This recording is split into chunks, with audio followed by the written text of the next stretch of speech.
Когда Бог создавал женщину, Он заработался допоздна на 6-й день. Ангел, проходя мимо, сказал: «Почему ты так долго над ней работаешь?» И Господь ответил: «А ты видел все те параметры, в соответствии с которыми я должен ее создать? Она должна иметь более 200 подвижных деталей, и все они должны быть заменяемы.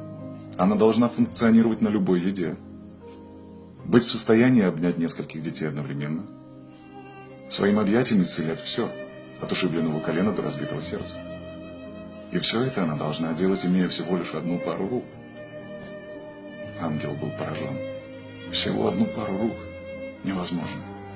Слишком много работы на один день. Оставь, доделаешь ее завтра. Нет, сказал Господь. Я так близок к завершению этого творения, которое станет моим самым любимым. Она сама исцеляется, если заболеет, и может работать по 18 часов в сутки. Ангел подошел ближе и потрогал женщину. Но, Господь, ты ее сделал такой нежной. Да, она нежная, сказал Господь. Но я также сделал ее сильной. Ты даже представить себе не можешь, что она способна вынести и преодолеть. А думать она умеет? Спросил ангел. Господь ответил: она умеет не только думать, но и принимать решения, убеждать и договариваться. Ангел коснулся женской щеки. Господь, похоже, это создание протекает. Ты возложил слишком много тягот на нее. Она не протекает. Это слеза, поправил ангел Господь. А это для чего? Спросил ангел. И сказал Господь: слезами она выражает свое горе, сомнение, одиночество, страдание, счастье, радость и любовь. Это необычайно впечатлило ангела. Господь, ты гений, ты все продумал.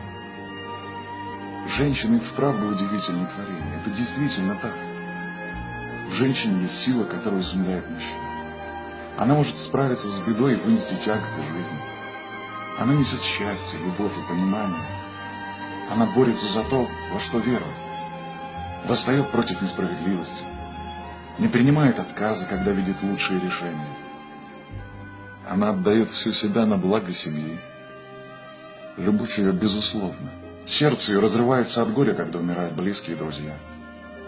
Но она находит в себе силы продолжать жить. У нее лишь один недостаток.